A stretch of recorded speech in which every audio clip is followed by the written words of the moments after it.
Bonjour, parlons d'elle. Je suis Dominique Raquin et je suis membre de l'association Espoir à Corbeil-Essonnes depuis sa création. Ma devise préférée, c'est petite fille, jeune fille, femme d'âge mûr, femme âgée, tout ensemble. Je suis Sylvaine Duboz, je suis membre de l'association Espoir à Corbeil depuis sa création et même un petit peu avant. Ma devise préférée en tant que femme, c'est rêver toujours possible.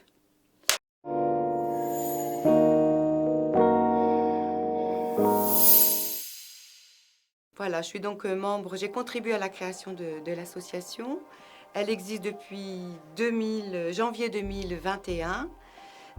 J'étais enseignante d'éducation physique en province, très peu de temps, au Maroc et très longtemps au lycée de Corbeil, dans toutes les sections du lycée de Corbeil. J'étais passionnée de danse et j'ai toujours été très concernée par les questions d'égalité et toutes les questions qui concernent les femmes. Moi, je suis Dominique Raquin et je suis dans cette association depuis sa création, c'est-à-dire, comme ça vient d'être dit, en janvier 2021. J'ai travaillé dans l'éducation nationale, moi aussi, un certain temps, à tous les niveaux de l'éducation nationale et avec tous les publics. Et ensuite, j'ai travaillé dans le médico-social pendant 35 ans, avec là aussi des publics très divers, des personnes en situation de handicap, des enfants, des adultes, des enfants qui étaient placés à la suite de traumatismes familiaux ou de traumatismes de situation internationale. Et à ce titre-là, j'ai traversé toutes les situations possibles des femmes. Et puis la mienne, jeune fille, mère, maintenant grand-mère, avec toutes les vicissitudes que ça peut comporter. Et il n'y a rien de plus important pour moi que l'égalité. Alors ce combat, d'abord parce que ça a été la volonté d'une élue de Corbeil qui a cette délégation des questions de violences faites aux femmes. Et puis parce qu'à Corbeil, aucune association ne se préoccupe des questions de violences faites aux femmes. Il y en a à Ivry, il y en a dans le département, mais il n'y a pas d'association corbeil-essonnoise qui s'occupe des femmes qui sont victimes de violences. Première raison.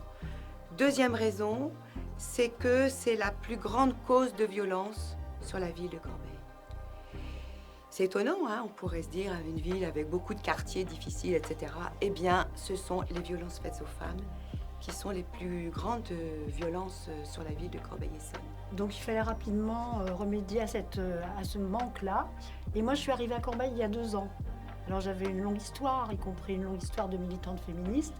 Et comme nous sommes amis avec Sylvaine depuis très longtemps, sur bien d'autres aspects, eh bien, c'était évident pour moi de rentrer dans cette association qui, à Corbeil, est la plus grande violence. Mais Corbeil, il faut le dire aussi, c'est une ville où il y a 109 nationalités représentées. Ça veut dire que le combat pour l'égalité des femmes et pour la lutte contre les violences faites aux femmes est un combat essentiel, majeur, si on veut que tout le reste se suive, parce que c'est là que ça commence. Le parcours, il s'est fait, directement dans la ville. Moi, je ne peux pas dire que j'ai eu un parcours sur ces questions-là dans la ville. Par contre, dans mon métier.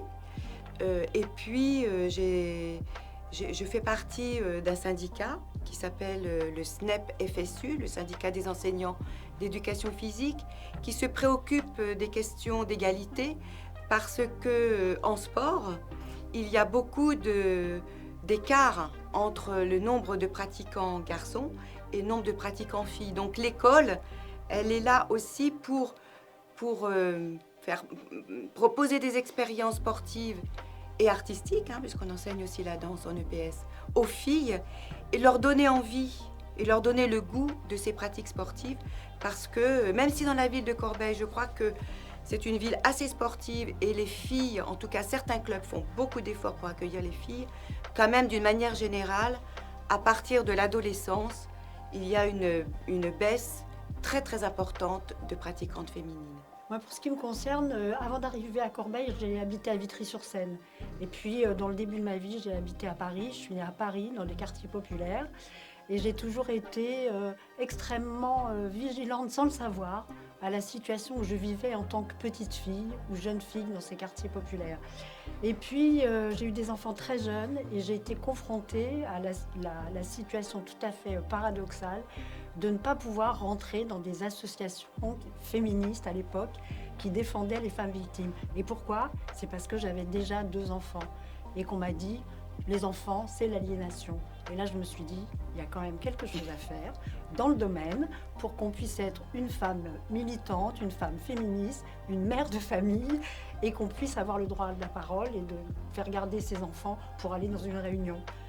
Voilà, c'est un petit bout de mon parcours. Et puis après, j'ai rencontré des femmes en très grande détresse, de nombreuses nationalités, pour des raisons très complexes, parfois avec des enfants en situation de handicap très important. Et ces femmes étaient complètement démunies. Espoir à Corbeil-Essonnes, c'est un acronyme. C'est un acronyme qui veut dire écoute, soutien, protection, orientation, information, respect. Et donc, nous avons deux grands axes dans l'association. Le premier qui est d'accueillir, d'écouter, d'orienter, de suivre les femmes qui sont victimes de violences et qui nous contactent. Nous sommes là pour leur donner du temps. Nous ne remplaçons pas les professionnels. Donc, on est au tout début de leur processus quand elles osent parler de ce qu'elles ont subi. Et on les écoute longuement. On les aide à mettre des mots sur ce qu'elles ont vécu. Et ensuite, ce qui est très important, c'est qu'on va les orienter vers des professionnels. Elles peuvent avoir besoin de conseils de juristes, elles peuvent avoir besoin de médecins, de psychologues, de tout un tas d'assistantes sociales, de tout un tas de personnes professionnelles qui vont pouvoir leur donner, les aider, leur donner un soutien extrêmement important. Mais nous, on fait quelque chose qui est différent, c'est vraiment leur consacrer du temps. Il y a une relation de confiance qui s'établit, qui se construit progressivement. Et on va, par exemple, les accompagner quand elles font le pas, quand elles osent faire le pas, déposer plainte. Pour l'instant, nous nous adressons qu'aux femmes qui habitent Corbeil ou qui sont dans les villes très très proches de Corbeil. Eh bien, nous avons un numéro de téléphone que vous donnerez, nous le savons, à la fin de l'émission. Et grâce à ce numéro de téléphone, des femmes peuvent nous appeler de manière tout à fait anonyme. Ça leur est dédié. Et ensuite, nous les rappelons, ou bien nous leur répondons tout de suite. Alors évidemment, si c'est à 3h du matin, c'est plutôt on les rappelle. Mais si c'est dans la journée, n'importe quelle heure, on leur répond tout de suite. Nous sommes quelques-uns et quelques-unes à pouvoir répondre tout le long de la journée. Et si moi, je ne suis pas disponible pour une raison X ou Y, je transfère à quelqu'un d'autre de l'association qui peut répondre. Donc ça, c'est la manière dont ça se passe au départ. Et ensuite, on les rencontre. Alors, on les rencontre dans des tas d'endroits différents. On peut les rencontrer au coin de la rue. C'est parfois plus facile que de les rencontrer dans un lieu. On peut les rencontrer dans un café. On peut les rencontrer dans un parc. On peut les rencontrer dans ces endroits-là. Et là, on les écoute, on se parle. On écoute vraiment, on essaye de saisir ce qu'elles ont à dire. On essaye aussi de les faire respirer, souffler, boire un café, prendre le temps. Rien ne presse, sinon leur situation. Mais rien ne presse pour qu'après elles puissent enclencher un processus de prise en charge d'elles-mêmes. Ce sont souvent des femmes qui ne peuvent pas se prendre en charge elles-mêmes. Donc nous, on vient à cet endroit de trait d'union entre elles et les associations professionnelles qui viendront accompagner leur parcours. Nous sommes ce trait d'union-là, qui est un trait d'union assez ténu finalement, qui peut ressembler simplement à une conversation, mais qui est, nous le pensons, bien plus que ça. Alors, les partenaires institutionnels, nous en avons un certain nombre maintenant. La ville de Corbeil nous a tout de suite soutenus. Nous avons été soutenus par la ville et par la délégation qui a été mise en place en 2020. Nous avons donc des subventions de la ville de Corbeil. Et ensuite, nous sommes soutenus par les associations, par le département, par les cités éducatives, qui sont un dispositif lié aux quartiers difficiles. Il y en a 5 à Corbeil. Il y a 5 quartiers quatre quartiers en politique de la ville. Et les cités éducatives sont des dispositifs d'accompagnement pour beaucoup l'égalité et en particulier sur la question des petites filles et de leur situation dans leur futur parcours de femmes. Voilà, donc ça c'est un partenaire important. Le département, je l'ai dit, la ville aussi, et je ne crois pas en avoir oublié. Non, je crois que c'est bon. Voilà. Et l'État, aussi. Oui, et l'État, évidemment. Les difficultés que nous rencontrons, c'est justement de trouver le lieu le plus approprié pour rencontrer les femmes qui nous appellent. Nous avons eu une permanence au Relais Citoyen à Corbeil-Essonnes, dans le quartier des Tarterets. Et nous avions une permanence à la MJC de Corbeil-Essonnes, qui est aussi un centre social. Et donc ça, ce sont deux lieux qui sont intéressants parce que ce sont des lieux polyvalents. On ne voudrait absolument pas avoir un local où on puisse identifier que les femmes se rendent dans ce local parce qu'elles sont victimes de violences. Donc il faut un lieu où il y ait beaucoup de choses, beaucoup d'activités qui s'y passent. Alors, pour l'instant, nous abandonnons le Relais Citoyen, nous espérons momentanément, parce que nous n'avions pas des conditions de confidentialité suffisantes.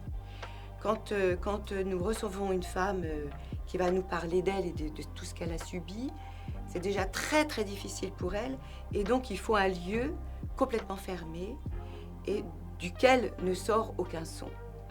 La MJC, c'était très bien, mais pour l'instant, nous attendons le renouvellement de notre convention. Donc ça, c'est une difficulté parce que dans un café, on va dans des grands cafés où on peut s'isoler dans un petit coin. C'est le lieu dans lequel nous accueillons les femmes. Moi, je crois qu'il est très important pour pouvoir établir d'emblée une relation de confiance et surtout une relation où on est les seuls à entendre ce qu'elles ont à nous dire. On sait aujourd'hui que les femmes victimes de violences sont taraudées par la honte et par ce mécanisme qui fait qu'elles ont une tendance à se sentir coupables de ce qui leur arrive. C'est-à-dire que si je suis victime de violence, qu'est-ce que j'ai fait pour que ça se passe? Et c'est ça qu'elles ont à déconstruire. Qu'est-ce que j'ai fait pour que ça se passe? On peut faire un petit aparté sur la question de l'organisation patriarcale dans laquelle nous sommes, qui est un constat, qui est une accusation de rien, c'est là où nous vivons, et que les femmes, à cause de ça, à cause de l'éducation que les femmes ont depuis fort longtemps, ont tendance effectivement à croire qu'elles sont coupables de ce qui leur arrive. Et donc il s'agit d'abord que la honte soit mise de côté et qu'elles arrivent à comprendre pour elles-mêmes que ce qui leur arrive, elles n'en sont pas les responsables. Les femmes qui sont victimes de violences font le pas, parfois plusieurs années après les actes. Et c'est normal ça, parce que non seulement elles ont honte, mais aussi elles ont peur. Il faut qu'elles appellent. Après, elles peuvent rencontrer des amis, des personnes qui se rendent compte qu'il y a quelque chose qui cloche. Si c'est une violence physique, qui sont les plus faciles à repérer, elles peuvent avoir un bleu, elles peuvent avoir une plaie, elles peuvent poser des questions. C'est vrai que l'entourage est très important, l'entourage proche ou lointain. N'empêche que les femmes qui sont victimes de violences, très souvent, sont aussi victimes d'isolement, c'est-à-dire que le conjoint violent s'est débrouillé pour les isoler. Et donc c'est très compliqué pour elles, vraiment c'est très difficile. Et donc c'est parfois un concours de circonstances. Qu'est-ce qui fait qu'il y a le déclic? Je pense que c'est plusieurs choses ensemble qui vont les amener à ce déclic. Et puis, c'est pour ça qu'on essaye d'afficher nos petits flyers dans les pharmacies, par exemple.